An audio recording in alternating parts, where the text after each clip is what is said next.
मित्रों नमस्कार, एक बार फिर से आप सभी का स्वागत है हमारे द नोटबुक आईएएस के इस चैनल पे, जहां पर हम द हिंदू से संबंधित जो भी महत्वपूर्ण खबरें होती हैं डेली करंट अफेयर्स में, जो आपके एग्जाम के पॉइंट ऑफ व्यू से बहुत इंपॉर्टेंट होती हैं, उसको हम यहां पे डेली बेसिस पे कवर करते हैं, जिससे कि आपका कोई भी करंट अफेयर्स का क्वेश्चन ना छूटने पाए। अगर आप द हिंदू को फॉलो करते हैं तो हम पे रिलाई कर सकते हैं। यहाँ पे हम सारे के सारे आर्टिकल्स और एडिटोरियल्स को विस्तार में कवर करते हैं दोस्तों।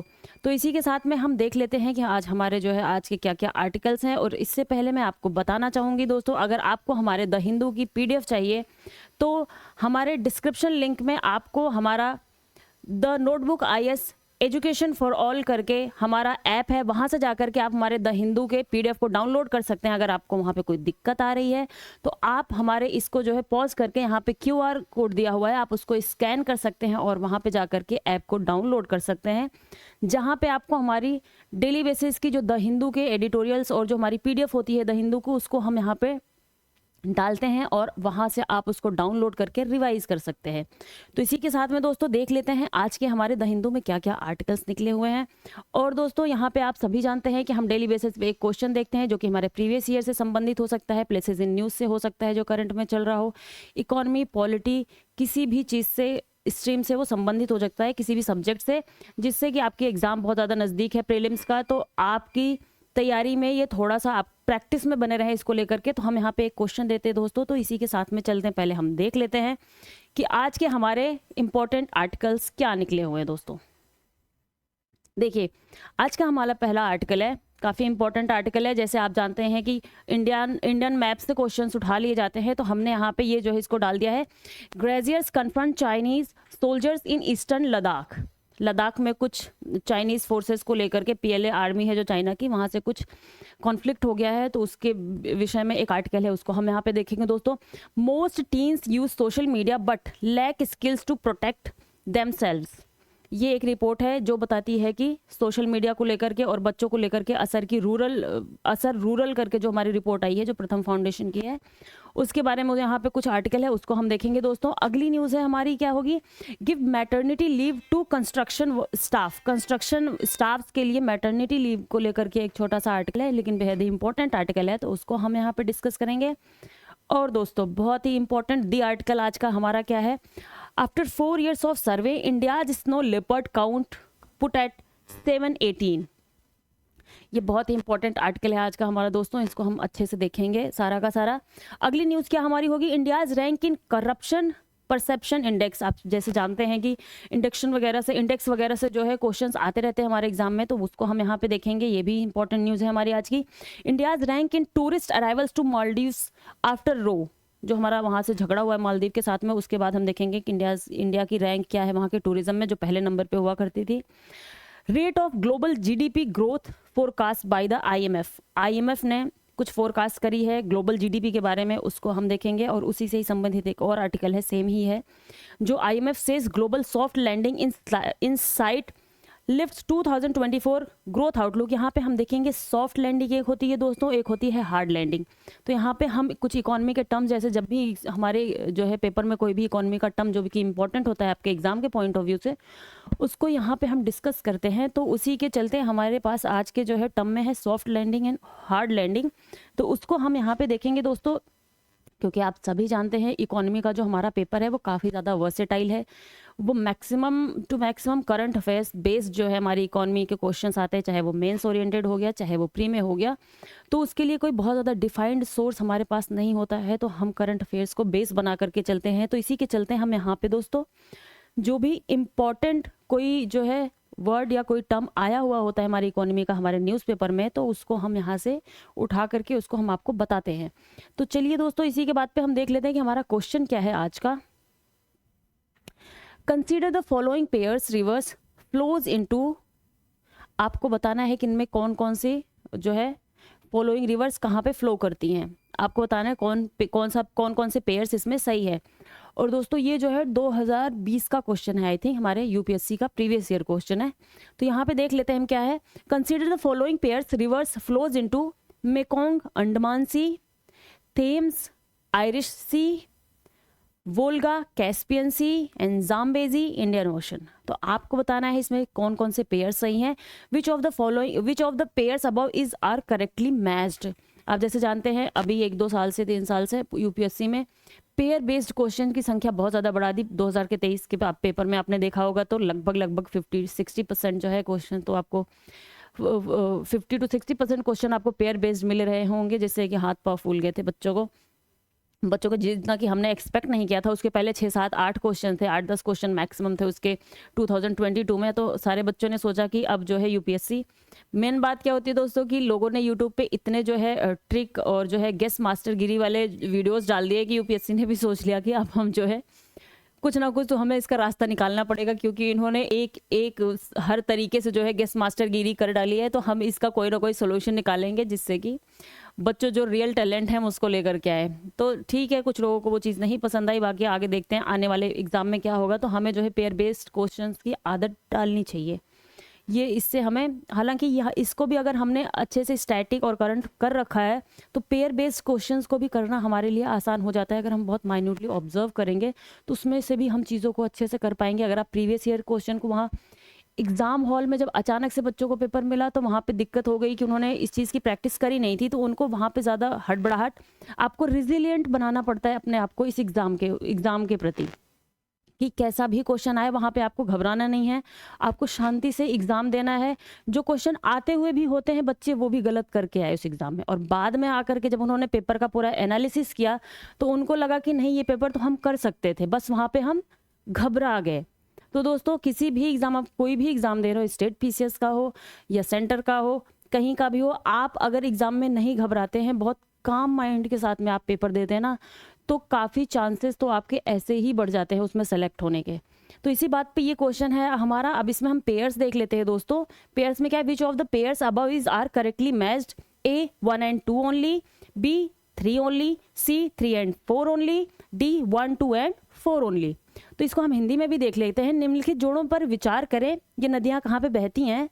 पहला है आपका मेकोंग अंडमान सागर, दूसरा टेम्स आयरिश सागर, तीसरा वोल्गा कैस्पियन सागर, चौथा है आपका जाम्बेजी हिंद महासागर। उपरोक्त में से कौन सा से जोड़ा सही सुमेलित है, आपको बताना है। ए 1 and 2 ओनली, बी केवल 3, सी केवल 3 और 4, डी केवल 1, 2 और 4। इसमें आपको क्या करना है दोस्तों, आपको जा करके ना, ये प्रीवियस ईयर क्वेश्चन है, इसी बहाने आपका एक प्रीवियस ईयर क्वेश्चन आप सॉल्व कर लेंगे। और आप देखते हैं प्रीवियस ईयर क्वेश्चन की थीम को बना करके आगे के भी क्वेश्चन हमारे एग्जाम में पूछे जाते हैं। तो जैसे आप जाएंगे तो आप जा करके ना एक एक ऑप्शन को, आप इसमें जो गलत भी ऑप्शन हैं उनको भी आपको जा करके सर्च मारना है कि हाँ ये चीज़ कहाँ पर पड़ेगी, ये कहाँ पर होगी, ये कहाँ पर होगी। तो आपको देखना है एक बारी जाके इसको मैप में दोस्तों। तो चलते हैं हम इसी के साथ में अपना आर्टिकल शुरू करते हैं। देखते हैं हमारा पहला आर्टिकल क्या है। पहला आर्टिकल हमारा यही है दोस्तों, graziers confront Chinese soldiers in eastern Ladakh. Eastern Ladakh जो है हमारा, वहाँ पे जो चाइनीज आर्मी है, Chinese army PLA, People's Liberation Army है, चाइना की आर्मी को हम पीपल्स लिबरेशन आर्मी कहते हैं। उस आर्मी के साथ में वहाँ पे जो वो जानवर को पालते हैं, वहाँ पे उनको ले जाते हैं वहाँ पे चराने के लिए उस एरिया में। तो वहाँ पे गए, वहाँ पे तो सामने जो है पीएलए की आर्मी खड़ी थी, वहाँ से उनका कुछ कॉन्फ्लिक्ट हो गया। तो इसका एक वीडियो सामने आया है जिसमें वो कुछ पत्थर वगैरह फेंक रहे हैं वहाँ के जो लोकल्स हैं लद्दाख के, उनके ऊपर। और ये जगह कौन सी है, जगह है दोस्तों ये Kakjung area of Ladakh along the line of actual control. दिक्कत यही है लद्दाख में के एरिया में चाइना और इंडिया के साथ में लगभग जहाँ पे चाइना इंडिया का जो है बॉर्डर की लाइन आती है, वहीं पे वहाँ हर जगह ये दिक्कत है कि हमारी बहुत अच्छे तरीके से जो है लाइन का डिमार्केशन नहीं हुआ है, जिससे कि कॉन्फ्लिक्ट हमेशा चलता ही रहता है। और डिमार्केशन हमें लगता है हो भी जाए दोस्तों तो चाइना ऐसा है कि वो चाहता है कि आसपास के जितनी कंट्रीज हैं सबका एरिया वो कवर कर ले उसमें अपने पास में।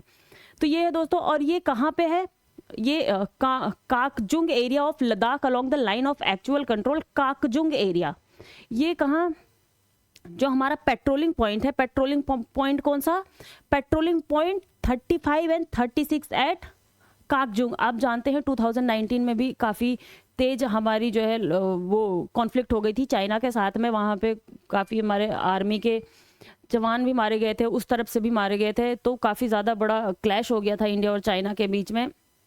आपने गलवान घाटी वगैरह का भी नाम सुना होगा इसी बीच में।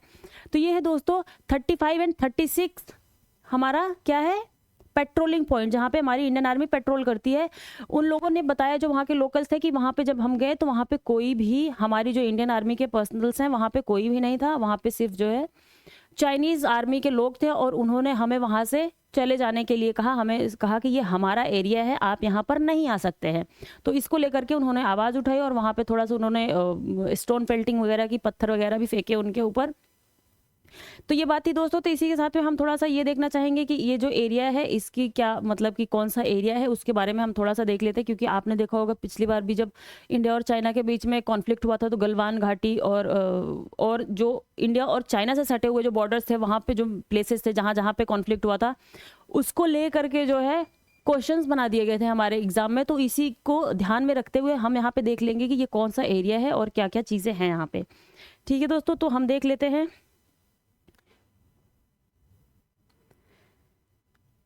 ये देखिए मेन चीज़ है ये न्योमा एयरफील्ड। इसी जो है न्योमा एयरफील्ड, यही जो है कॉन्स्टिट्यूएंसी लगती है किसकी, कागजुंग की।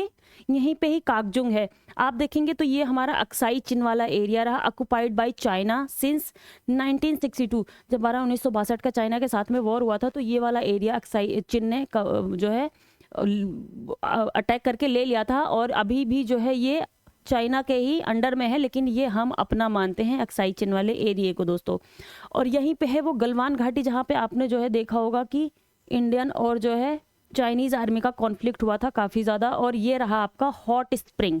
यहीं पे आप ध्यान से देखिए इस मैप को, ये है आपका अक्साई चिन। ये पूरा इंडिया का ऊपर वाला मैप है, जो नॉर्थ का एरिया है सारा का सारा, वो एरिया है हमारा। ये गिलगित बाल्टिस्तान रहा आपका। ये भी जो है ऑक्युपाइड बाय पाकिस्तान सिंस 1947। ये ऑक्युपाइड पाकिस्तान का ऑक्युपाइड एरिया है, ये चाइना वाला ऑक्युपाइड एरिया है। और ये है आपकी गलवान घाटी, जहाँ पे लड़ाई हुई थी। ये है आपका कारगिल का एरिया। और अभी का जो एरिया है वहीं पे जो है ये कहाँ पे है, ये न्योमा, ये वाला एरिया है। ये वाला जो एरिया है दोस्तों, यही है हमारा क्या है, अभी जहाँ पे कॉन्फ्लिक्ट हुआ है, पेट्रोलिंग पॉइंट 35 एंड 36 वाला एरिया।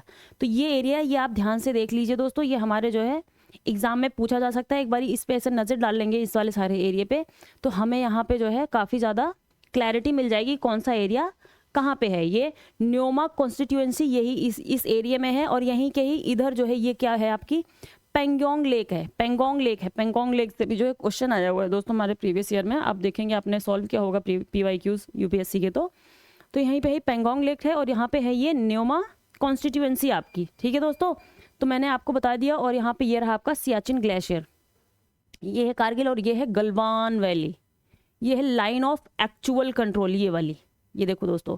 और यहाँ पे है आपका हॉट स्प्रिंग, और ये है आपकी पेंगोंग लेक। ठीक है दोस्तों, और ये है आपका न्योमा एयरफील्ड, यहीं पे ही है, यहीं पे ही अभी कॉन्फ्लिक्ट हुआ है दोस्तों। ठीक है, तो देखिए ये सारी। और फिर जो है हमारे मिनिस्ट्री की तरफ से कहा गया कि वहाँ की हमारे लोग जो है कितने, जो मतलब कि लद्दाख के ऑफिशियल्स हैं, उन्होंने कहा कि सिर्फ वो जो वीडियो है उसमें वो बात करते हुए दिखाए गए हैं, कोई ऐसा मतलब पत्थर वत्थर नहीं फेंक रहे थे। लेकिन उन्होंने काफ़ी ज़्यादा प्रशंसा की लोगों की, जो हमारे लोकल्स हैं, कि वो हमारे लिए कितने ज़्यादा खड़े हैं। और उन्होंने वहाँ पर जा कर के लोहा लिया उनसे। ठीक है दोस्तों, तो ये जो है मेन जो चीज़ थी इसमें, वो मैंने आपको बता दी है। ये पेट्रोलिंग पॉइंट, ये इंपॉर्टेंट चीज़ थी। 35 36 था हमारा। न्योमा कॉन्स्टिट्यूएंसी के अंदर में आता है ये वाला एरिया आपका। कौन सा एरिया, काकजुंग एरिया। काकजुंग एरिया जो Ladakh along the line of actual control में है ये। ठीक है दोस्तों, चलिए चलते हैं, हम आगे देख लेते हैं अगला आर्टिकल क्या है हमारा। This is also a very important article दोस्तों। क्या कह रहा है हमारा आर्टिकल हमारा ये कह रहा है कि most teens use social media but lack skills to protect themselves. आप देखते होंगे कि आज के टीन्स जो है, जो 14 से 18 की एज में बच्चे हैं, अब आप जानते हैं कि फ़ोन्स, जो स्मार्टफोन है वो काफ़ी सस्ते हो चुके हैं। और भला हो जियो के नेट का, और उन्होंने इंटरनेट भी प्रोवाइड करवा दिया है। तो हर कोई बच्चे के हाथ में फ़ोन है, और हर कोई फ़ोन चला रहा है। लेकिन उनके पास फ़ोन चलाने की, या जो आप कह दीजिए जो इलेक्ट्रॉनिक लिटरेसी है, वो उतनी ज़्यादा नहीं है। तो हमारी रिपोर्ट आई है असर की, जो एनुअल रिपोर्ट होती है, annual status of education report rural अभी आपने देखा था annual status of education report, urban वाला हमने इसके पहले देखा था, निकला हुआ था। तो इस जो है रिपोर्ट से क्वेश्चंस बनते हैं हमारे एग्जाम में, काफ़ी इंपॉर्टेंट रिपोर्ट है हमारे लिए। ये कौन निकालता है दोस्तों? प्रथम फाउंडेशन निकालती है, जो एक एनजीओ है। एनजीओ है जो दोस्तों, एनजीओ, ये है प्रथम फाउंडेशन। प्रथम फाउंडेशन, प्रथम, ये है प्रथम फाउंडेशन दोस्तों। प्रथम फाउंडेशन यही निकालती है आपकी असर रिपोर्ट अर्बन और रूरल। ठीक है दोस्तों, तो इसमें क्या कहा जा रहा है, यही बात कही जा रही है कि while more than 90% use social media, only about 50% know how to block their profile और मेक देयर अकाउंट प्राइवेट। जो 90% से भी ज़्यादा जो है टीन्स यूज़ करते हैं सोशल मीडिया को, फेसबुक हो गया, इंस्टाग्राम हो गया, ये सारे जो सोशल मीडिया प्लेटफॉर्म्स हैं, ट्विटर हो गया, तो इनको ये 90% से ज़्यादा बच्चे यूज़ करते हैं, जो टीन्स हैं, किशोरावस्था के लोग हैं। लेकिन उसमें भी 50% ही लोग या 50% से भी कम लोग जानते हैं कि किसी की प्रोफाइल को ब्लॉक कैसे करना है।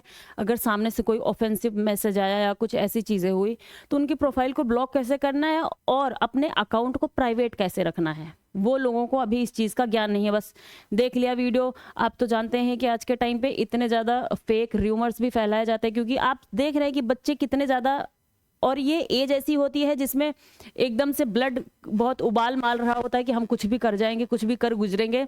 तो ऐसे में इनको, जब इनकी लिटरेसी रेट जो है सोशल मीडिया को लेकर के इतनी कम है, तो इनके सामने जो भी न्यूज़ आएगी, जो भी फीड में न्यूज़ आएगी, चाहे वो गलत हो चाहे वो सही हो, वो उस पर भरोसा करेंगे और उसके अकॉर्डिंग एक्ट करना शुरू करेंगे।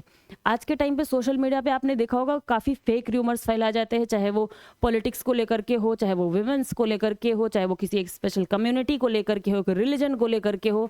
तो हर कोई अपना अपना एजेंडा सोशल मीडिया के थ्रू पहुंचाता रहता है और वो टारगेट कर लेता है इन जो है बच्चों को, जो कि ये भी चीज़ें नहीं जानते हैं कि कैसे करनी होती, हमें अपने अकाउंट को प्राइवेट कैसे रखना है और हमें जो है अदर पार्टी को ब्लॉक कैसे करना है अगर कोई ऐसा हमें हमारी प्राइवेसी पे अटैक करता है। तो ये हाल है दोस्तों, और फिर उनको टारगेट करना बहुत आसान हो जाता है हमारे कोई भी जो है र्यूमर फैलाने वाले लोगों के लिए, जो वोट बैंकिंग के लिए काम कर सकते हैं या किसी स्पेसिफिक एजेंडे के तहत काम कर सकते हैं। तो ये मुश्किल है ये दोस्तों। तो इसमें यही कहा जा रहा है, among Indian teenagers in rural areas, ये रूरल एरियाज की बात कही जा रही है, who can't even read a paragraph of text, over 30% can still browse the internet. जो कि देखिए, among Indian teenagers rural areas who can not even read a paragraph of text, ठीक, over 30% can still browse the internet and close to 50% can find a video on YouTube।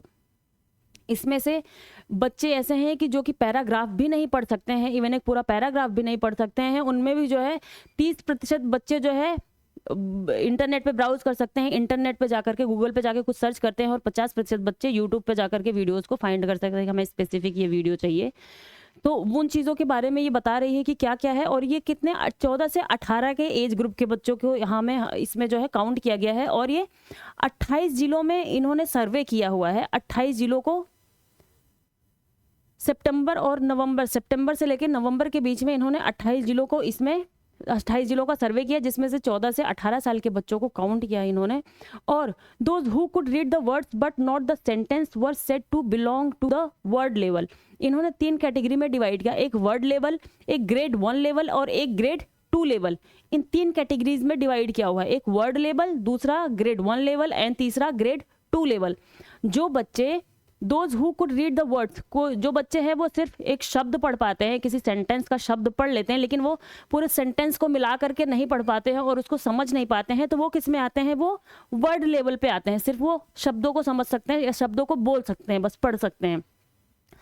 दूसरे दो आते हैं दोस्तों, वो जो read the paragraph but not a bunch of paragraph. जो paragraph तो पढ़ लेते हैं, कोई पैराग्राफ एक छोटा सा पैराग्राफ दिया पढ़ लिया, लेकिन अगर 2-4 पैराग्राफ दे दिया तो वो नहीं पढ़ पाते हैं। तो उनको हम किस में रखते हैं, ग्रेड 1 लेवल में रखते हैं, ग्रेड 1 लेवल में रखते हैं। और तीसरे आते हैं जो कि कई पैराग्राफ्स पढ़ लेते हैं, मतलब पढ़ने में वो ठीक है, वो आते हैं आपके ग्रेड 2 लेवल में। ठीक है दोस्तों, यहाँ पे जो है ये कुछ चार्ट दिया हुआ है कि बच्चे जो है कौन कौन से क्या क्या कर सकते हैं और कितने परसेंटेज में कर सकते हैं। तो ग्रेड 2 लेवल, ग्रेड 1 लेवल और वर्ड्स और बिलो शब्द को पढ़ सकते हैं या वो भी नहीं पढ़ सकते हैं। दोस्तों हमारे यहाँ पे लगभग 80% लोगों को कह लीजिए लिटरेसी रेट है, लेकिन उनको जो है जो पढ़ने में जिनके पास लिटरेसी है उनमें भी जो कि हम लिटरेट है जितने लोग को हम कहते हैं 76 या 78% लोग जो भी लिटरेट हैं, उनमें भी 80% जो लोग हैं वो सिर्फ और सिर्फ एक तरीके से कुछ शब्दों को पढ़ सकते हैं या कुछ चीज़ों को थोड़ा बहुत समझ सकते हैं, वो बहुत डीप लेवल पे जा करके चीज़ों को नहीं समझ सकते हैं। तो ये चीज़ें हैं, यहाँ पे ये प्रॉब्लम क्रिएट हो रही है। तो इसी के लिए बताया जा रहा है दोस्तों कि इसको सुधारने की बहुत ज़्यादा ज़रूरत है हमें।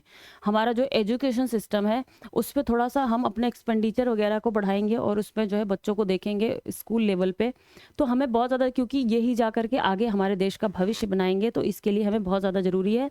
और यहाँ पर हम देख लेते हैं कि जो जिन डिस्ट्रिक्ट वगैरह में इन्होंने जा करके सर्वे किया, वहाँ पे the table shows the share of teenagers who could block report a profile and make their profile private across genders in select district where the variation was नोटिसिएबल।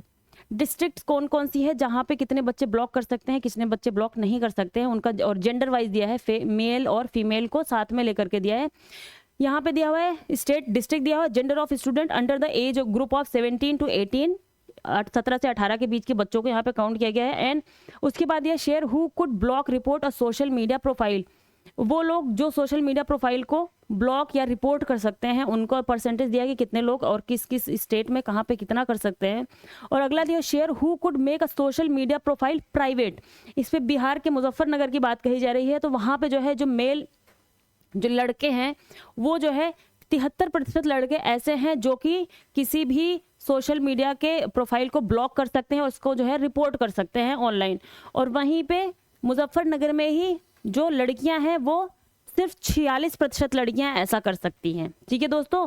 और जब बात आती है कि वो मीडिया प्रोफाइल को अपने प्राइवेट करने की, तो वो जो है 70% है और लड़कियां 39% है। इसी तरीके से इन्होंने दिया है छत्तीसगढ़ के गरियाबंद जिले का, वहां पे जो है जो लड़के हैं वो 60% तक जो है ब्लॉक और रिपोर्ट कर सकते हैं, लड़कियां वहीं पे 49% तक।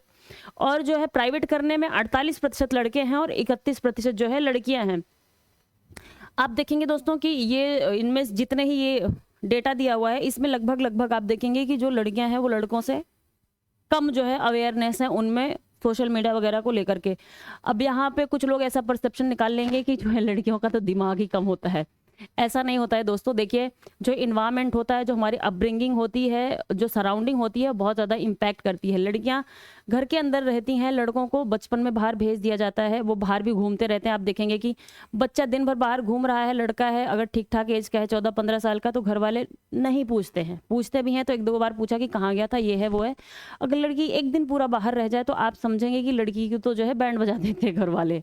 ये रियलिटी है अपने सोसाइटी की, हमें इस चीज़ को एक्सेप्ट करना पड़ेगा। और बच्चा जो बाहर घूम रहा है, टहल रहा है, दोस्तों के साथ में मिल रहा है, तो वो चीज़ों को एक्सप्लोर कर रहा है, उसको चीज़ें पता चल रही हैं, चाहे वो किसी दोस्त से पता चल रही हैं, चाहे वो सही चीज़ हो सकती है, चाहे वो गलत चीज़ हो सकती है। और इसी तरीके से माइंड को इन्वॉल्व करने का एक प्रोसेस जो है वो उनका थोड़ा तेज हो जाता है कि आप बार बार बाहर जाएंगे, दोस्तों के साथ मिलेंगे, चीज़ों को देखेंगे, ऑब्जर्व करेंगे। वहीं पे लड़कियों को घर में जब रख दिया जाता है दोस्तों कि हाँ तुम्हें खाना बनाना है, तुम्हें डेली बेसिस पे झाड़ू लगाना है, तुम्हें ये करना है, तुम्हें वो करना है, तो जब हमारी सोसाइटी इस तरीके से इस लेवल पे हमें जो है रखेगी तो उसका इम्पैक्ट हमारे बाद की चीज़ों पे तो पड़ेगा ही पड़ेगा।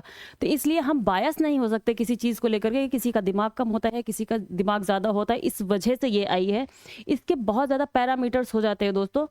जो बच्चा बाहर है, घूम टहल रहा है, उसको जो चीज़ें की इन्फॉर्मेशन घर में नहीं मिल पा रही, उसको आराम से दोस्तों में मिल जाएगी। आप जानते ही हैं कि जो अपने एज के ग्रुप के लोग होते हैं वो जो बातें कर लेते हैं, वो जो चीज़ों को शेयर कर लेते हैं, वो घर वाले नहीं करेंगे। और जो बच्ची दिन भर घर में रह रही है तो वो उन चीज़ों के प्रति अवेयर नहीं हो पाती है, उसको उतनी चीज़ों की जानकारी नहीं हो पाती है।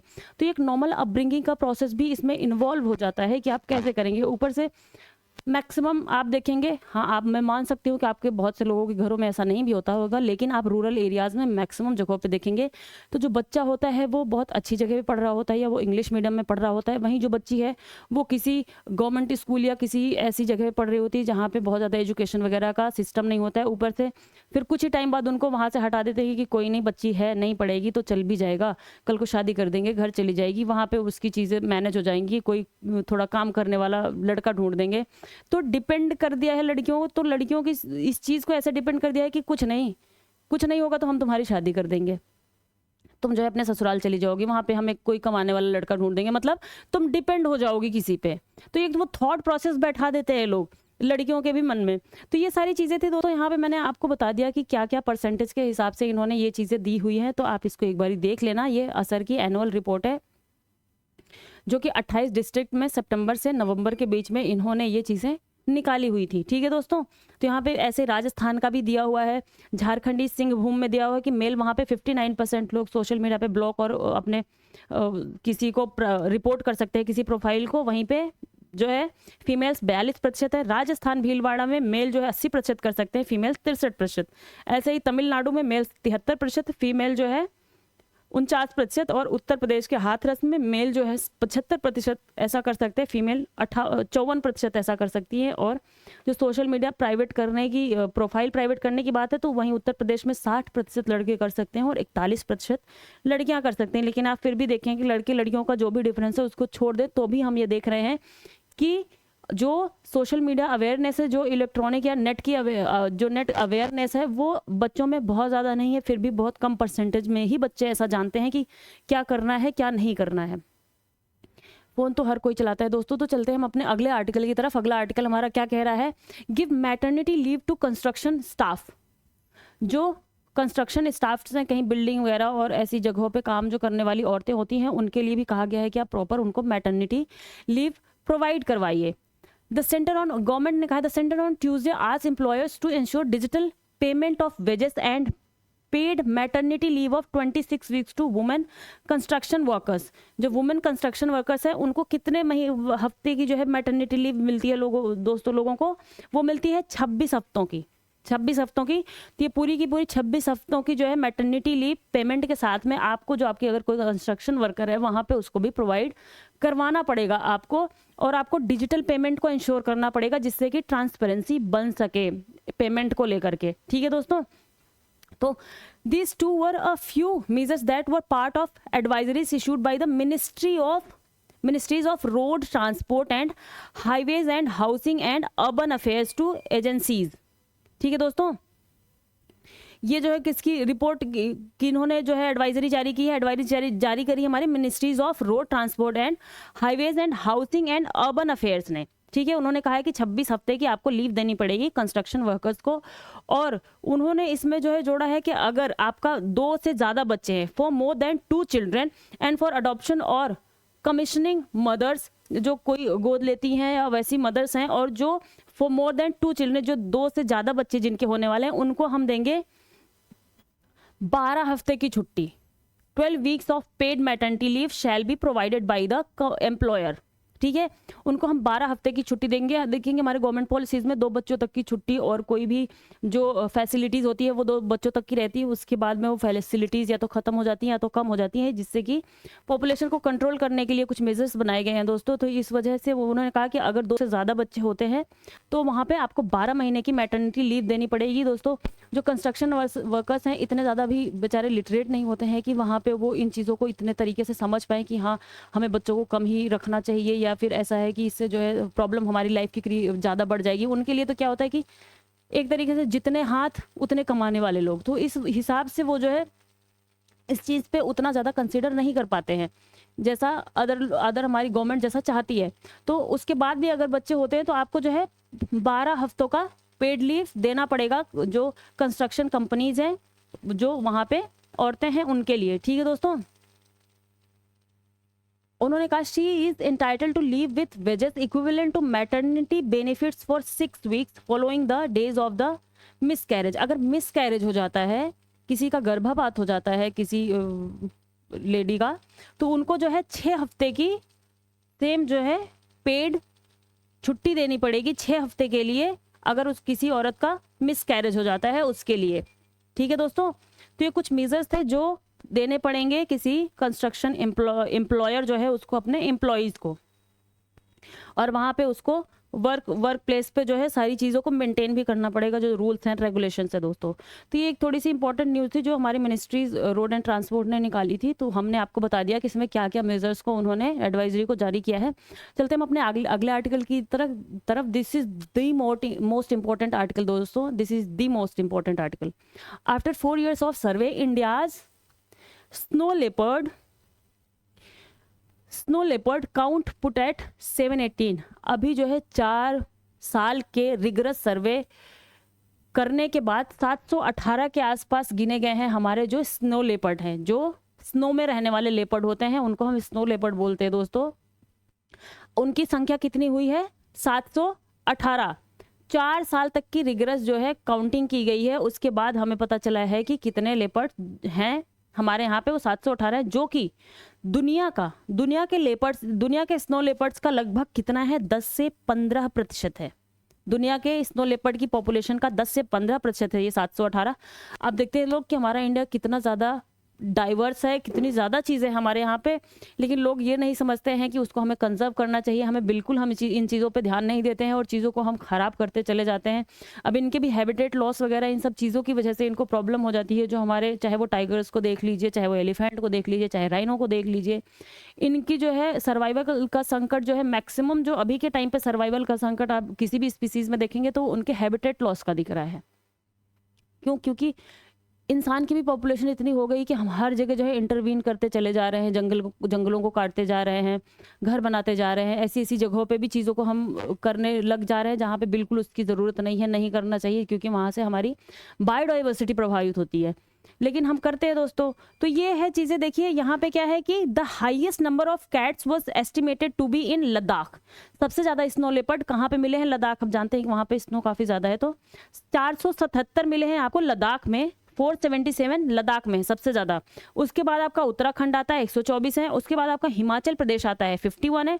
उसके बाद आपका आता है अरुणाचल प्रदेश, जहाँ पे आपको 36 मिलेंगे। उसके बाद आपका आता है सिक्किम, जहाँ पे 21 मिलेंगे आपको। और उसके बाद आता है आपका जम्मू और कश्मीर, जहाँ पे 9 मिलेंगे आपको।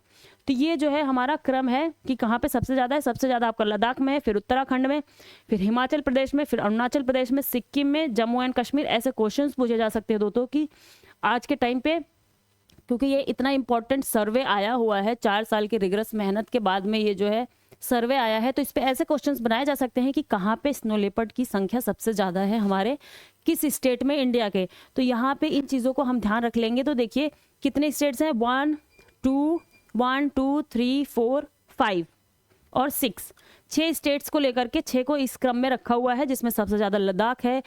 दूसरे पे आपका, ऐसे हम काउंट करते चले जाए, पहले लद्दाख, फिर उसके बाद जो उसके नीचे हिमाचल को छोड़ के पहले उत्तराखंड आएगा, फिर उसके बाद हिमाचल आएगा, फिर नॉर्थ ईस्ट में आप जाएंगे तो वहाँ अरुणाचल प्रदेश आएगा, और उसके बाद सिक्किम आएगा, फिर आपका जम्मू एंड कश्मीर आएगा। तो जम्मू एंड कश्मीर आपका सबसे लास्ट में आ रहा है, वहाँ पे सबसे ज़्यादा कम है, सिर्फ 9 पाए गए हैं।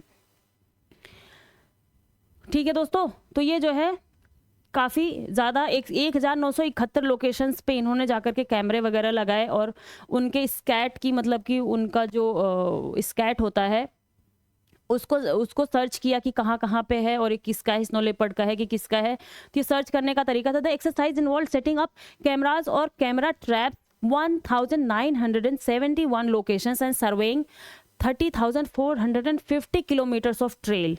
ठीक है दोस्तों, तो इन्होंने 1971 लोकेशंस पे कैमरा वगैरह लगाया था और 13,450 किलोमीटर के एरिया पे जो है इन्होंने सर्वे किया है। तब जाके हमें 718 की पॉपुलेशन मिली है हमारे स्नो लेपर्ड की। और ये स्नो लेपर्ड जो है वो हमारे जो international union for the conservation of nature and, ये देखिए यूनेस्को की the international union for the conservation of nature, इसमें किसमें आता है? वल्नरेबल। किसमें आता है दोस्तों? ये वल्नरेबल में आता है हमारा। ठीक है, इसकी कैटेगरी क्या है? वल्नरेबल की, ये हमें ध्यान रखना है, वल्नरेबल। ठीक है दोस्तों, ये हमारे वल्नरेबल की कैटेगरी में आता है। और ये जो है कहाँ पे इसका मतलब कि रिसर्च किन्होंने किया, कौन सी मिनिस्ट्री, और मिनिस्ट्री ये किसके अंडर में किया गया? एंड ऑटो, ये जो है किया कहाँ पे है? देखिए वन सेक दोस्तों, मैं आपको बताती हूँ कि tiger number, the state conducted the survey and the Dehradun based wild life institute of India. Wild life institute of India कहाँ पे है? ये हमारा देहरादून में है। वो ऑटोनोमस बॉडी है। किसकी ऑटोनोमस बॉडी है? हमारी यूनियन एनवायरमेंट मिनिस्ट्री की ऑटोनोमस बॉडी है, हमारी यूनियन एनवायरमेंट मिनिस्ट्री की। क्या है वो? Wild life institute of India. WII, और ये देहरादून में हमारा, इन्होंने ही ये कंडक्ट किया हुआ है ये सर्वे, और 4 साल तक इन्होंने प्रॉपर तरीके से कंडक्ट किया, तब हमें जा करके इतना मिला हुआ है। यहाँ पे जो इंपॉर्टेंट फैक्ट था दोस्तों कि कौन से राज्य में कितना है वो मैंने आपको यहाँ पे बता दिया है, और ये वर्ल्ड पॉपुलेशन का अभी कितना है 10 से 15% तक है, और ये हमारा वल्नरेबल कैटेगरी में आता है, ये भी मैंने आपको यहाँ पे बता दिया। The snow leopard population assessment in India SPAI बोलते हैं began in 2019 and involves the World Wide Fund for Nature India and the Nature Conservation Foundation Mysuru along with WII। किन्हों ने किया है ये देखिए, 2019 में हमने शुरू किया था, अब जाकर के हमारी प्रॉपर रिपोर्ट जो है पेश की गई है, क्योंकि हमने 4 साल तक जो है इस पर रिसर्च ही किया, कहाँ पे है कहाँ पे नहीं है। The snow leopard population assessment spy की शुरुआत हमने कब करी थी? The snow leopard population assessment spy, जिसको हम शॉर्ट फॉर्म में बोलते हैं, इसकी शुरुआत हमने करी थी 2019 में। किसके साथ में? World Wide fund WWF for Nature India and the Nature Conservation foundation, nature Conservation Foundation Mysuru, जो मैसूरू में है। दूसरा आपका ये वर्ल्ड वाइल्ड लाइफ इंस्टीट्यूट जो आपका देहरादून में है। तो इन्होंने मिल करके जो है इसको कंडक्ट किया था, इस जो है लेपर्ड की काउंटिंग की है इन्होंने यहाँ पे। तो ये बहुत ही इंपॉर्टेंट आर्टिकल था दोस्तों। यहाँ पे मैंने इसके सारे जितने भी इंपॉर्टेंट फैक्ट थे वहाँ पे मैंने आपको बता दिया। आपको नोट करना है तो आप इसको नोट डाउन कर सकते हैं, क्योंकि हमारे इन्वायरमेंट के पेपर के पॉइंट ऑफ व्यू से बहुत ज़्यादा इंपॉर्टेंट। तो आप सभी जानते हैं कि प्रीलिम्स में भी इन्वायरमेंट के 15 क्वेश्चन के अराउंड ऑन एन एवरेज आपको मिल जाएंगे, 13, 14, 15। आप करंट अफेयर्स से जोड़ेंगे तो ज़्यादा भी हो सकते हैं, आप करंट अफेयर्स को निकालेंगे थोड़ा कम भी हो सकते हैं। तो मैक्सिमम हमारे इन्वायरमेंट के क्वेश्चन में भी क्या होता है, यही सारे जो है जो करंट अफेयर बेस्ड जो है न्यूज़ होती है हमारे पास, वहीं से वो जो है क्वेश्चन को इन्वायरमेंट के भी पेपर में उठा करके डालते हैं। तो यहाँ पर मैंने ये आर्टिकल आपको डिस्कस कर दिया है। आगे बढ़ते हैं, हम देखते हैं अगली जो है, this is also a very important news. वो क्या है? India nominates 12 forts of Marathas for UNESCO world heritage site. UNESCO की वर्ल्ड हेरिटेज साइट में जो है 12 फोर्ट्स को, मराठास जो थे, जो मराठा लोग थे, उनके 12 फोर्ट को हमारी गवर्नमेंट ने नॉमिनेट किया हुआ है यूनेस्को वर्ल्ड हेरिटेज साइट की लिस्ट में नॉमिनेट करने के लिए। ठीक है, वो कौन कौन से हैं? India has nominated Maratha military landscape, military जहाँ पे उन्होंने फोर्ट वगैरह किले वगैरह बनाए थे, जहाँ पे लड़ाइयाँ वगैरह हुई थी, तो ऐसी 12 जगहों के मिलिट्री लैंडस्केप को जो है उन्होंने नॉमिनेट किया है यूनेस्को की वर्ल्ड हेरिटेज साइट के लिए। देखिए ये कौन कौन सी है world heritage list of for 2024-25। अब कौन कौन सी लेती है वो हम बाद में देखेंगे। The 12 fort includes in this nomination are the forts of Salher का, शिवनेरी का, लोहागढ़ का, साल्हेर, शिवनेरी, लोहागढ़, खांदेरी, रायगढ़, राजगढ़, प्रतापगढ़, स्वर्णदुर्ग, पन्हाला, विजयदुर्ग एंड सिंधुदुर्ग, और in Maharashtra and Gingee in Tamil Nadu. Gingee कहाँ पे है आपका? जिंजी फोर्ट इनका था मराठों का, वो कहाँ पे था आपका? तमिलनाडु। आप मॉडर्न हिस्ट्री में आप देखेंगे तो जिंजी फोर्ट का नाम आपको मिल जाएगा, काफ़ी ज़्यादा फेमस फोर्ट है जिंजी का। Vijaydurg and Sindhudurg in Maharashtra and Sindhudurg, Vijaydurg ये सारी की सारी महाराष्ट्र में, जिंजी कहाँ पे है आपका? तमिलनाडु में है। ये 12 की 12 मैंने आपको बता दी कौन सी? साल्हेर, शिवनेरी, लोहागढ़, खांदेरी, रायगढ़, राजगढ़, प्रतापगढ़, सुवर्णदुर्ग, पन्हाला, विजयदुर्ग एंड सिंधुदुर्ग इन महाराष्ट्र। ये जो है आपकी 11 की 11 कहाँ पे है? महाराष्ट्र में। और 12वीं जिंजी कहाँ पे है? एक है आपकी ये तमिलनाडु में। ठीक है दोस्तों, तो ये जो है which developed between 17th and 19th century, 17 से लेकर के 19 सेंचुरी के बीच में ये सारे फोर्ट जो है डेवलप किए गए थे। और इनका जो है पूरा एरिया हम देखेंगे महाराष्ट्र के कहाँ कहाँ पे किस एरिया में मिलता है। तो ये जो टेरेन है, ये physiography characteristic distinctive to the Sahyadri, जो हमारा वेस्टर्न घाट का एरिया है, Sahyadri mountain ranges, Konkan coast, Deccan plateau and Eastern Ghats in the Indian peninsula. जो तमिलनाडु का जिंजी होगा वो ईस्टर्न घाट पे आपको मिलेगा, और बाकी जो है आपको वेस्टर्न घाट के ये सारे के सारे कोस्ट जो है डेक्कन प्लेट्यू पे के एरिया में आपको ये फोर्ट मिलेंगे। आपको सह्याद्री वाले एरिया में जो आपका इंडिया का ये दोस्तों जो इंडिया का ये इधर का सह्याद्री वाला एरिया है, यहाँ पे आपको मिल जाएगा, बीच में आपका डेक्कन प्लेटू मिल जाएगा, वहाँ पे आपको मिल जाएगा। तब बाकी तमिलनाडु का ये जिंजी पोर्ट इधर मिल जाएगा आपको। तो ये सारी चीज़ें आपको ईस्टर्न और वेस्टर्न घाट पे, एक ईस्टर्न घाट पे वो ये आपका जिंजी वाला एरिया है, बाकी आपको ये सह्याद्री वगैरह आपको ये वेस्टर्न घाट में मिल जाएगी। आपको जाकर के दोस्तों ना इसको मैप में एक बार बहुत अच्छे से देखना है, क्योंकि अगर ये क्वेश्चन आया हुआ है, ये जो है आर्टिकल आया हुआ है इतना इंपॉर्टेंट गवर्नमेंट की तरफ से, तो ये यहाँ पे ये तो इम्पोर्टेंट है ही है हमारे लिए, उसके साथ में ये सारा एरिया इम्पोर्टेंट हो जाता है, जो कि जहाँ पे ये फोर्ट्स हैं हमारे इस टाइम पे। तो ये सारे एरियाज भी हमारे हिस्टोरिकल और एनवायरनमेंट के पॉइंट ऑफ व्यू से बहुत ज़्यादा इंपॉर्टेंट हो जाते हैं। तो हमें जो है जाकर के ये सह्याद्री माउंटेन्स रेंजेस वहाँ पे जाकर के थोड़ा सा माइन्यूटली देखना पड़ेगा हमें, कोंकण कोस्ट को देखना पड़ेगा, डेक्कन प्लेट्यू को थोड़ा सा हमें रीड करना पड़ेगा, ईस्टर्न घाट को थोड़ा देखना पड़ेगा हमें। तो ये जो है इन एरिया से क्वेश्चन बनने की पूरी संभावना हो जाएगी दोस्तों। और इसको नॉमिनेट करने का काम कौन करती है? हमारी कल्चर मिनिस्ट्री करती है। मिनिस्ट्री ऑफ कल्चर जो है इन चीज़ों को नॉमिनेट करवाने का काम करती है। ठीक है दोस्तों, तो ये जो है सारा का सारा मैंने आपको जो इसमें इंपॉर्टेंट फैक्ट्स थे वो मैंने आपको बता दिया है, और आपको क्या करना है वो भी मैंने आपको बता दिया है दोस्तों। तो चलिए चलते हैं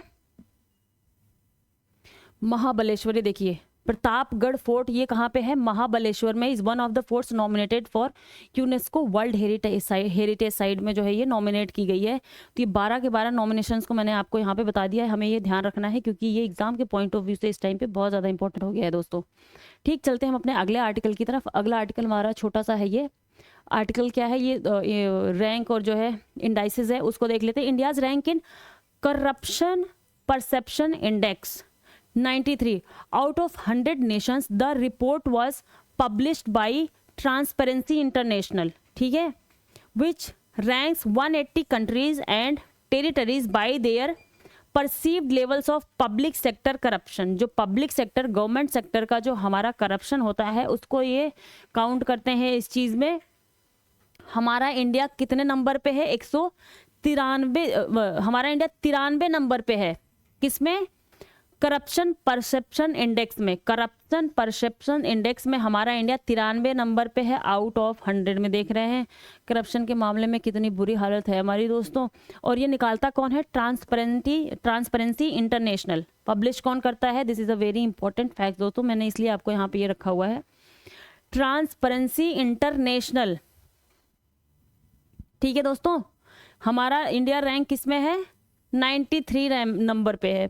तो ये काफ़ी ज़्यादा जो है बुरी सिचुएशन है हमारी। मैं तो ये नहीं समझ पाती हूँ दोस्तों, लोग कहते हैं कि देशद्रोह ये है वो है, क्या सच में हमें ये नहीं सोचना देखना चाहिए इस तरीके से कि देशद्रोह सिर्फ क्या जो है जो आतंकवादी हैं, कुछ अलग तरीके के लोग हैं, वो भी तो यही काम करते हैं ना, कि वो आ करके हमारे इंडिया को अनस्टेबल करते हैं लोगों के बीच में, हमें जिससे कि हम आगे ना बढ़ पाए, हम पीछे ही जाते रहे। तो ऐसे जो है लोग जो है हमारे खुद की कंट्री में भी तो है करप्शन करने वाले लोग। क्या है, अगर वो बच्चों के एजुकेशन का पैसा खा जाते हैं तो क्या वो करप्ट नहीं है? क्या वो देशद्रोही नहीं है? क्या वो ये नहीं उनको समझ में आ रहा है कि अगर हम यहाँ पे इस चीज़ को इतने गंदे तरीके से कर रहे हैं तो कल का जो हमारा भविष्य है इंडिया का, जो अच्छा हो सकता है, जो हमारे इकोनॉमी में कंट्रीब्यूट करेगा, हमारे देश के डेवलपमेंट में कंट्रीब्यूट करेगा, उसके एजुकेशन का पैसा अगर हम खा जा रहे हैं तो हम क्या देशद्रोही नहीं हैं? हमने देश के लिए बुरा नहीं किया है तो हम भी तो देशद्रोही कहलाएंगे ना दोस्तों। लेकिन हमारे लिए वो देशद्रोही नहीं होते हैं, बस वही देशद्रोही हैं जो हमारे अदर कम्युनिटी के हो गए, कुछ ऐसी चीज़ें होंगी, हम वहीं पे ही बस देशद्रोह का अपना वो लगाते हैं, टैग लगाते हैं। बाकी हम ये नहीं देखते हैं कि और भी तो लोग हैं जो इस लेवल पे काम कर रहे हैं, क्या वो हमारे देश के लिए बुरा नहीं चाहते हैं? वो भी तो बुरा ही चाह रहे हैं और वो भी बुरा ही कर रहे हैं दोस्तों। तो आप देख रहे हैं करप्शन के मामले में हम इतने नंबर पे हैं, तो जो करप्ट लोग हैं वो हमारे देश को बढ़ने दे रहे हैं? वो भी तो नहीं बढ़ने दे रहे हैं ना। तो ये भी एक तरीके के देशद्रोही हुए दोस्तों। तो ये सारी चीज़ें मैंने आपको यहाँ पे ये बता दिया है। इस आर्टिकल में करप्शन परसेप्शन इंडेक्स आता है, ये निकालती है ट्रांसपेरेंसी इंटरनेशनल, और 93 आउट ऑफ 100 में हमारे इंडिया की रैंकिंग है।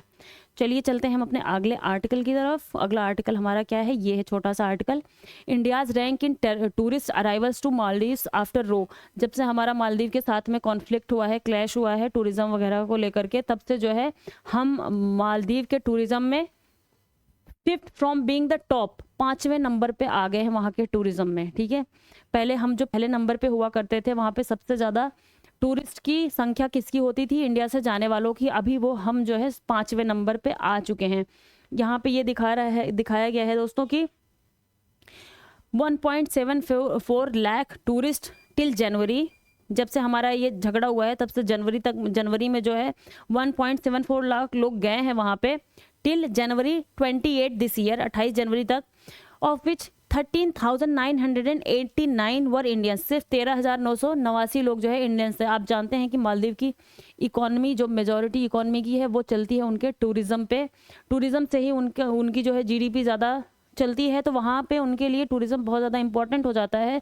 तो इसी के चलते काफ़ी क्लैश हो गया था हमारे बीच में। अभी जो हमारे नए व्यूअर्स हैं उनके लिए मैं बता दूं कि स्टार्टिंग में जब 2 जनवरी को मोदी जी चले गए थे लक्षद्वीप, वहाँ से जाकर के लक्षद्वीप के टूरिज्म को, हमारे इंडिया के टूरिज्म को बढ़ाने के लिए उन्होंने कुछ फोटोज़ वगैरह ट्विटर हैंडल पर डाल दी, तो इससे मालदीव को बुरा लग गया था। वहाँ के कुछ ऑफिशियल्स ने कुछ उल्टा सीधा बोल दिया था हमारे प्राइम मिनिस्टर के बारे में और हमारे कंट्री के बारे में। तो फिर इंडिया के लोगों ने भी जो है उसका काफ़ी ज़्यादा विरोध किया, रिटेलिएट किया और सोशल मीडिया पे जाकर के बायकॉट मालदीव करके उन्होंने हैशटैग चलाना शुरू किया। और आप जानते होंगे कि मालदीव की गवर्नमेंट अभी बदल चुकी है। वहाँ के प्रेसिडेंट हैं मोहम्मद मुइज़ू जो है प्रो चाइना माने जाते हैं, वो प्रो इंडिया नहीं माने जाते हैं। इसके पहले के जो वहाँ पे ऑफिशियल थे वो जो है प्रो इंडिया माने जाते थे, लेकिन अभी के जो है, और उन्होंने इंडिया आउट की पॉलिसी चला रखी थी अपनी कंट्री में, वो डिफरेंट पार्टी से बिलोंग करते हैं। तो इसीलिए ये सारी चीज़ें दोस्तों, और काफ़ी ज़्यादा हमारा क्लैश बढ़ गया था अभी के टाइम पे मालदीव को लेकर के। मालदीव में जब भी कोई वहाँ पे इलेक्ट होता है एज अ प्रेसिडेंट तो वो सबसे पहले इंडिया में मिलने आता था। ये एक तरीके का आप ट्रेडिशन कह लीजिए, ऐसा कोई कंपल्शन या कोई ऐसे बाध्यता नहीं थी, लेकिन हमारे रिलेशंस इतने अच्छे थे कि हमेशा से हमारी परंपरा रही थी कि वहाँ पे कोई भी प्रेसिडेंट बनता था तो वो पहले इंडिया में आता था मिलने के लिए हमारे प्राइम मिनिस्टर से। लेकिन इस बार मोहम्मद मुइज़ू सारे लोगों के पास गए, दुबई गए, चाइना गए, तुर्की गए, लेकिन वो इंडिया में नहीं आए अभी तक। तो हमने सोचा था कि वो प्रो चाइना तो हो सकते हैं, लेकिन वो इतने ज़्यादा प्रो चाइना निकलेंगे ये हमारे लिए थोड़ा सा मुश्किल हुआ है, क्योंकि आपने देखा होगा कि अब रिसर्च वेसल्स भी जा रही थी मालदीव में चाइना की, जो कि इंडियन ओशन में है। अभी इस जनवरी के पहले वीक में के आसपास जो है वो पहुंच जाएंगी चाइना में, मालदीव में। तो उसके लिए भी इंडिया ने विरोध जताया और मोदी और हमारे जो फॉरेन मिनिस्टर है जयशंकर प्रसाद जी, वो भी जाकर के मिलकर के आए वहाँ पे लोगों को। तो बाद में उन्होंने कहा कि नहीं, ये वेसल रिसर्च वेसल नहीं होगी यहाँ पे, बस वो जो है जो रोटेशन का काम होता है वो करने के लिए आएगी और फिर ये जो है वेसल चली जाएगी। तो इसको हम थोड़ा सा पॉजिटिव वे में हमने देखा। इसी के साथ में जब श्रीलंका था, श्रीलंका में भी जो है चाइना के रिसर्च वेसल, वहाँ पे भी उन्होंने काफ़ी पोर्ट वगैरह बनाने डेवलपमेंट का काम शुरू किया था श्रीलंका में। तो इंडिया ने उसको भी लेकर के विरोध जताया था, क्योंकि जो चाइना की वेसल्स वहाँ पे जाती हैं वो डायरेक्ट इनडायरेक्ट तरीके से रिसर्च में इन्वॉल्व होती है, एक तरीके से स्पाइंग करती हैं, जासूसी करती हैं इंडिया को लेकर के।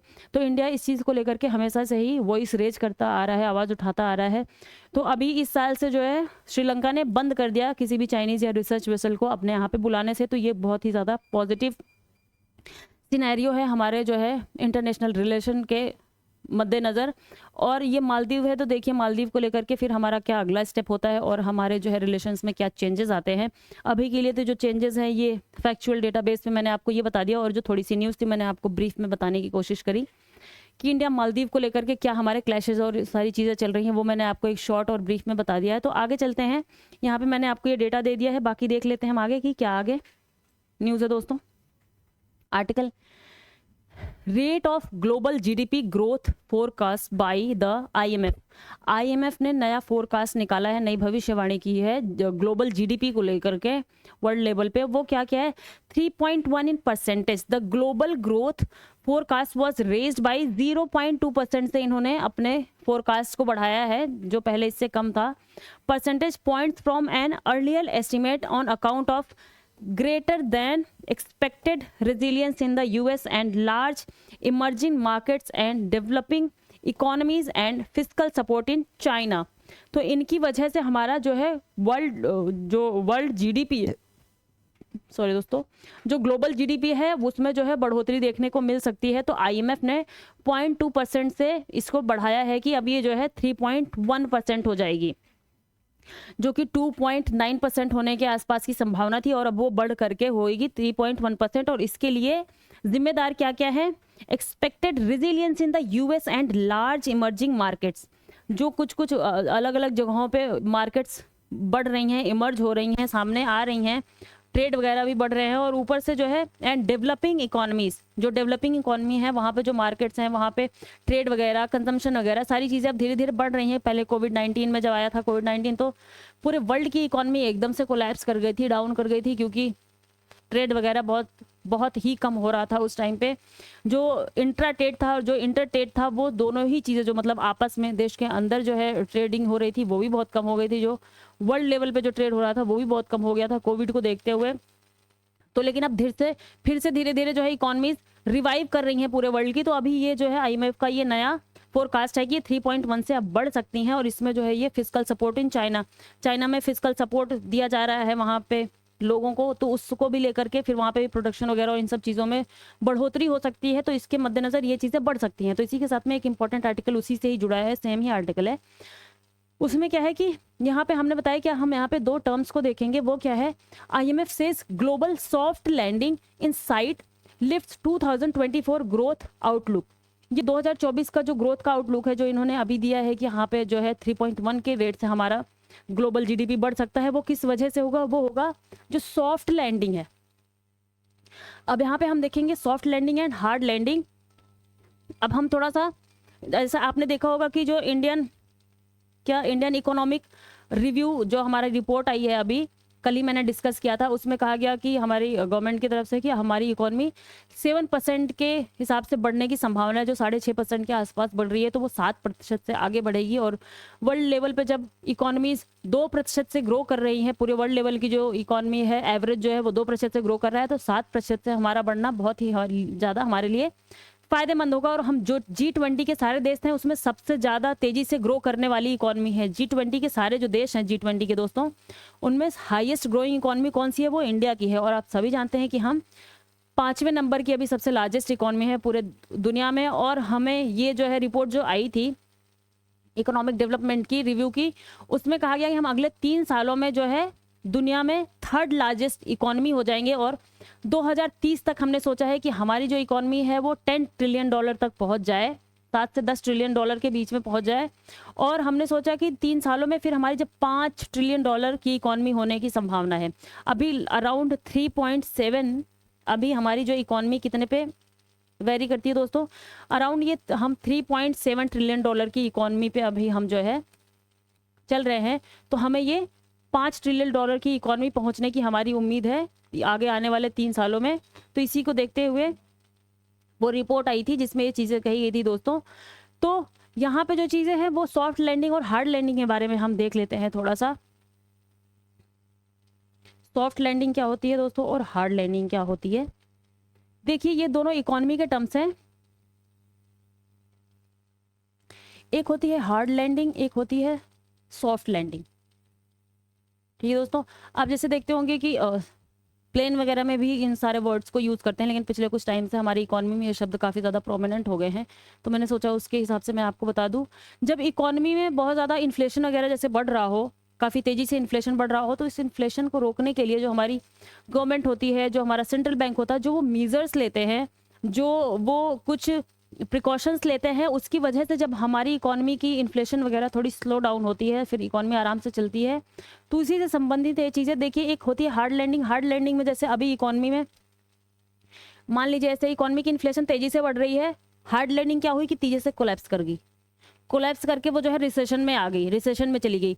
लेकिन सॉफ्ट लैंडिंग के लिए क्या है कि हमारी इकोनॉमी अगर इन्फ्लेशन बढ़ भी रहा है तो वो जो है ऐसे ना गिरे, वो ऐसे ना गिर करके दोस्तों जैसे कि वो उसकी जो हमारी इकोनॉमी के वो है वो धीरे धीरे करके फिर वो जो है चलने लग जाए इन्फ्लेशन हमारा। तो इसके लिए जब हमारी सेंट्रल बैंक जैसे SLR हो गया, CRR हो गया, उनके माध्यम से हमारी सेंट्रल बैंक क्या करती है, वो करती है हमारे जो इन्फ्लेशन होता है उसको कंट्रोल करने का काम करती है। तो उन मीजर्स को जब वो इस तरीके से लेती है कि हमारी इकोनॉमी आराम से इन्फ्लेशन गिरता है, ना कि डायरेक्टली जा करके हम रिसेशन में चले जाए और हमारा एक तरीके से हार्ड लैंडिंग हो जाए, हमारा जो है एक तरीके से कोई नुकसान हो जाए, पैर ही टूट जाए। तो वो ना हो करके हम आराम से, जिससे हमारे यहाँ रिसेशन भी ना आए, हमारी इकोनॉमी की कोई जो है प्रॉब्लम भी ना हो हमारी इकोनॉमी में, और हमारी जो है इन्फ्लेशन को भी हम आराम से कंट्रोल कर लें। और वो हम जो इतना हमारा मानक है कि 4 प्लस माइनस 2 का जो हमारा पैमाना है हमारे इन्फ्लेशन रेट का, 4 प्लस माइनस 2 का, इन्फ्लेशन का, उसी के अंदर में हम अपने इन्फ्लेशन को भी ले आएँ और हमारी इकोनॉमी में कोई नुकसान भी ना हो, चाहे हमारा इन्वेस्टमेंट हो, चाहे कोई भी चीज़ें हो, उससे हमारी इकोनॉमी को कोई नुकसान ना हो, तो वो हमारी सॉफ्ट लैंडिंग करवाएगी कि कहलाएगी कि हमने आराम से अपने जो है इकोनॉमी की जो इन्फ्लेशन है उसको हमने आराम से कम कर लिया और हमारी इकोनॉमी में कोई प्रॉब्लम भी नहीं हुई। ठीक है दोस्तों, आप जब देखेंगे कि आप किसी छत पे जब चढ़ जाते हैं और वहां से आपने लैंडिंग करने की कोशिश करी और आप सीधे वहीं छत से कूद गए नीचे, तो आपका पैर टूट जाएगा। लेकिन वहीं पे आपने सॉफ्ट लैंडिंग के माध्यम से आपने या तो पैराशूट लगा लिया या कुछ ऐसा कर लिया या फिर आपने कुछ ऐसी सीढ़ियां वगैरह लगा ली, तो आप आराम आराम से नीचे आ गए और आपका पैर भी नहीं टूटा और आप नीचे भी पहुंच गए। ठीक है दोस्तों, तो यही एक तरीके से मान के चलिए सॉफ्ट लैंडिंग और हार्ड लैंडिंग में यही डिफरेंस है, यही चीज़ें होती हैं। तो यहाँ पे जो टर्म था वो मैंने आपको बता दिया आराम से कि हाँ ये चीज़ें हैं। और इंडिया की ग्रोथ देखिए, growth in India is projected to remain strong at 6.5% in both calendar 2024-25। जो IMF का कैलेंडर है उसके हिसाब से हम जो है 6.5% की ग्रोथ से जो है ग्रो करेंगे। ठीक है दोस्तों, तो यहाँ पे इन्होंने ये बताया हुआ है क्योंकि जो हमारा रेड सी में जो विवाद चल रहा है, रेड सी के थ्रू इंडिया का बहुत ज़्यादा एक्सपोर्ट इंपोर्ट होता है और पूरे वर्ल्ड लेवल पे जो है वर्ल्ड का काफ़ी ज़्यादा एक्सपोर्ट इंपोर्ट होता है रेड सी में। वहाँ पे हुतीज़ का आक्रमण चल रहा है, आप देखेंगे सोमालिया का आक्रमण चल रहा है। अभी जो है कोई ईरान की बेस वेसल थी जहाँ पे हमारी फिर से नेवी ने जा करके 36 घंटे के अंदर दूसरी बारी जा करके उन्होंने फिर से रेस्क्यू किया है। जो पायरेट्स थे, सोमालियन पायरेट्स थे, उनको जो है पकड़ा है और उसमें 19 पाकिस्तानी क्रू मेंबर्स थे, पाकिस्तान के लोग थे जिनको हमारी इंडियन आर्मी ने, इंडियन नेवी ने बचाया है वहाँ पे जा करके।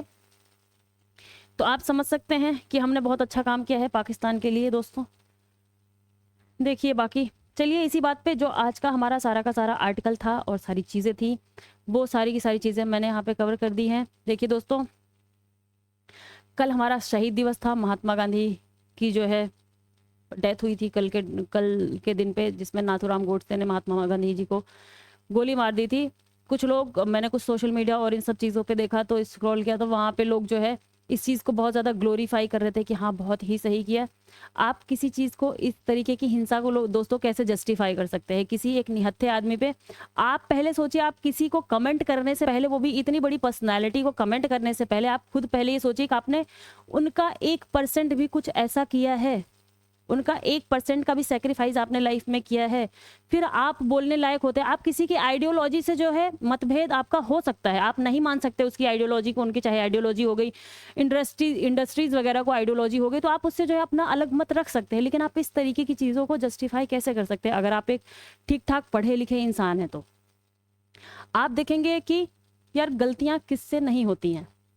आज के टाइम पे हमारे जो राम जी हैं उनके भी कुछ चीज़ों को लेकर के लोग उनको कटघरे में खड़ा करते हैं, कृष्ण को लेकर के उनको कुछ चीज़ों को लेकर के लोग कटघरे में खड़ा करते हैं। तो ये तो और भी धर्म के जो है, जो संत महात्मा है और भगवान है, उनको भी लोग कटघरे में खड़ा करते हैं।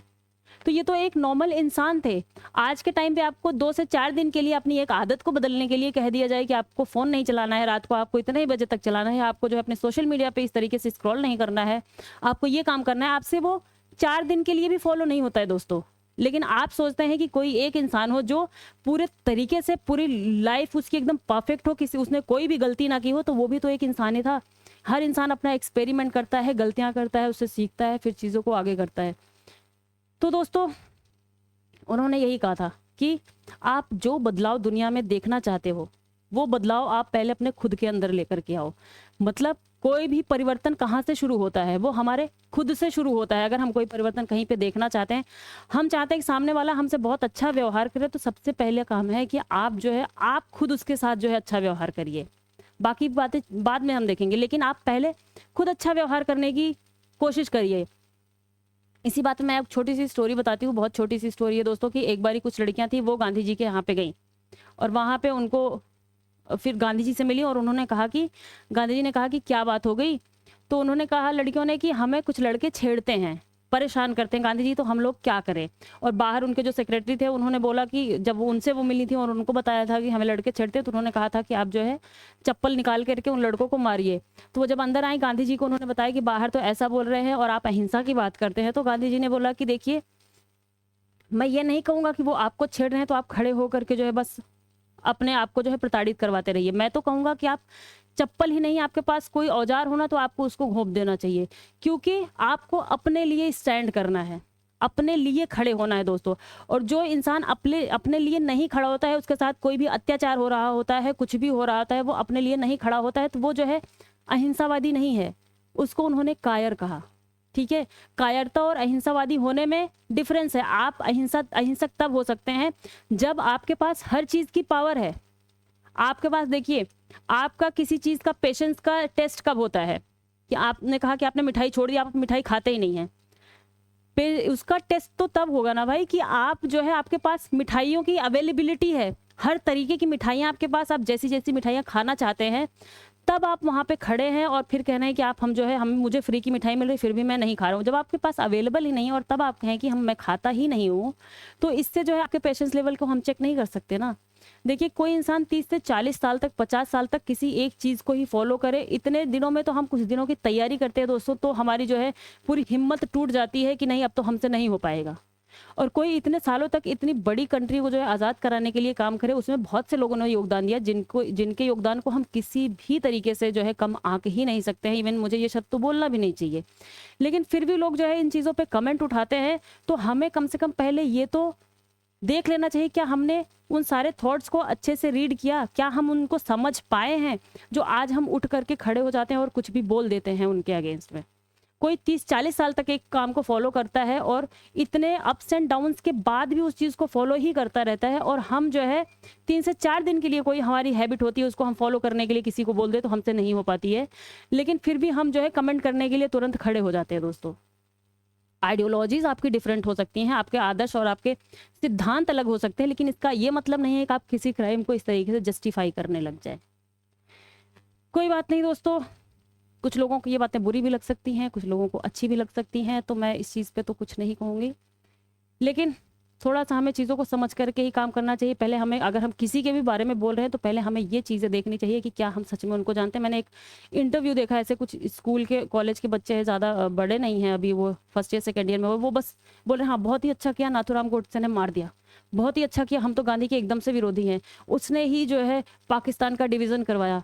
भाई डिवीज़न तो सबसे पहले वो उसी के अगेंस्ट में थे, उन्होंने कहा कि मेरी लाश से ही होकर के ये जो है बंटवारा होगा, लेकिन उसके बाद इतने ज़्यादा दंगे हुए कि फिर वो करवाना ही पड़ा लोगों को। और ये माउंट बेटन प्लान वगैरह का मामला था, उनका खुद का ये प्लान नहीं था। और ऊपर से जब बहुत से लोग ये कह रहे होते हैं कि सबको जो है यहाँ से हटा देना चाहिए, पाकिस्तान भेज देना चाहिए, भाई वहाँ पे 30-40 करोड़ की पॉपुलेशन है आज के टाइम पे, अगर आप चाहते हो उसको भी हम मिला लेंगे, तो फिर हम कैसे रहेंगे? क्या आपको लगता है कि किसी एक स्पेसिफिक कम्युनिटी को हटा देने से जो हमारी अंदर की इंटरनल प्रॉब्लम्स हैं वो सॉल्व हो जाएंगी? क्या हम लोग आपस में लड़ते झगड़ते नहीं हैं? हमारे अंदर भी तो वो चीज़ें होती है ना। तो हमें अपने लेवल से चीज़ों को सही करने की ज़रूरत है, ना कि बाहर के लेवल से। हमें लगता है कि हर चीज़ में हमें कमी दिखती है, जब हम पढ़ भी रहे होते हैं तो हमें लगता है कि नहीं, ये बाहर की चीज़ की कमी है इसलिए मेरी पढ़ाई नहीं हो रही है, ये यहाँ की चीज़ की कमी है इसलिए मेरी पढ़ाई। मेन बात क्या होती है, हमारा दिमाग ही जो है कंसंट्रेट नहीं होता, उसलिए नहीं हो रही होती है। हम उस चीज़ को लेकर के फोकस ही नहीं होते। जो फोकस्ड होते हैं बच्चे, वो स्ट्रीट लाइट में भी पढ़ लेते हैं दोस्तों। तो हमारे फोकस का मामला हो जाता है वहाँ पे, और इसलिए हम बाद में जब हमारे पास कोई एक्सक्यूज़ नहीं बचता, तो हम बाहर की चीज़ों को ब्लेम करने लग जाते हैं कि इसकी वजह से नहीं हो रही है, इसकी वजह से नहीं हो रही है, इस वजह से नहीं हो रही है। कोई बात नहीं है दोस्तों, बाकी आज का आर्टिकल मैंने आपको कवर करवा दिया है। कुछ चीज़ें ऐसी देखी थी मैंने जो मुझे थोड़ा सा वो अंदर से खा रही थी, तो मैंने वो थोड़ी चीज़ें बोल दी। कुछ लोगों को बुरा लगेगा, कुछ लोगों को अच्छा लगेगा। अब मैं इस चीज़ में तो नहीं कुछ कह सकती आप, लेकिन मेरी रिक्वेस्ट है, आप लोग किसी चीज़ की प्रिपरेशन के प्रोसेस में है तो एक बहुत ही रिक्वेस्ट है, किसी भी चीज़ को, किसी भी र्यूमर को, कोई भी आपके पास मैसेज आता है, कोई भी वीडियो आता है, पहले आप उसकी ऑथेंटिसिटी को चेक करिए कि वो चीज़ कितनी ऑथेंटिक है, उसके बाद उस चीज़ के बाद में सोचिए। मेरे पास कुछ लोगों ने भेजा कि हाँ अमेजोन का गिफ्ट कार्ड आ रहा है, जल्दी जल्दी इस पर कुछ क्वेश्चन है सॉल्व करो, इससे जो है आपको इतना गिफ्ट कार्ड मिलेगा। मैंने क्या किया, पहले जैसे ही उन्होंने भेजा, मैंने जाकर के साइट नहीं खोली, पहले मैंने जाकर के उसको गूगल किया, मैंने सर्च मारा ये चीज़ सही है कि गलत है, और वहाँ पे पता चला कि ये सारी चीज़ें फेक चल रही हैं।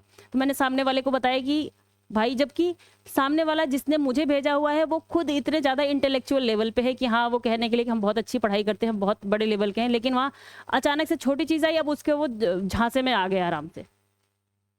लेकिन आप अपने आप को लिटरेट और एजुकेट कहलाने के लिए कहते हो दोस्तों, तो कम से कम इस चीज़ को अप्लाई तो करो अपने आप पे।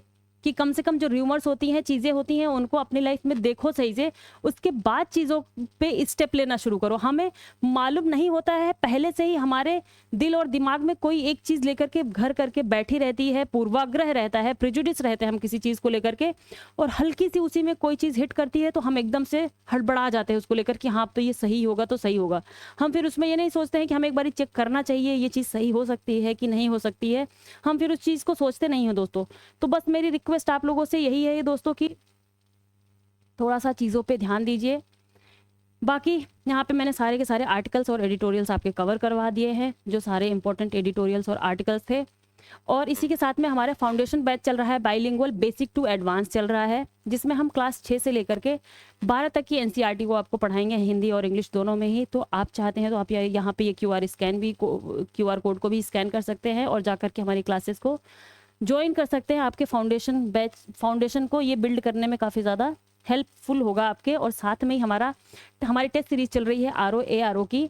60 टेस्ट है 75 रुपये में, आपको 60 टेस्ट मिल जाएंगे सिर्फ और सिर्फ 75 रुपये में। और ये आपकी मीडियम क्या है, आपका ये हिंदी और इंग्लिश दोनों ही मीडियम में है, और ये ऑनलाइन और ऑफलाइन दोनों ही मोड में आपको मिल जाएगा। और RO का एग्ज़ाम आपका बहुत नज़दीक है, तो जा करके इसका लाभ उठाइए। वहीं पे 30 टेस्ट लेंगे आप, तो ये आपको मिलेगा 51 रुपये का दोस्तों।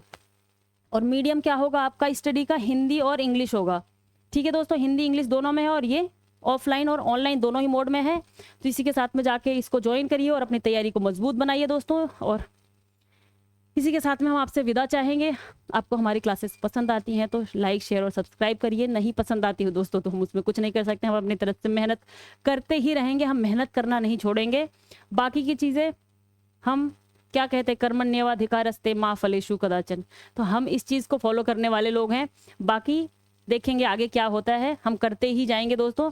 और इसी बात पे आप मुझे इजाज़त दीजिए। हमारे नोटबुक IAS चैनल को लाइक शेयर और सब्सक्राइब कीजिए। खाते पीते मस्त रहिए दोस्तों, एनर्जी बनाए रखिए, अपने आप को पॉजिटिव रखिए, और आप अच्छे से सेलेक्ट हो जाएंगे कहीं ना कहीं। इसी बात पे धन्यवाद आप लोगों का बहुत बहुत।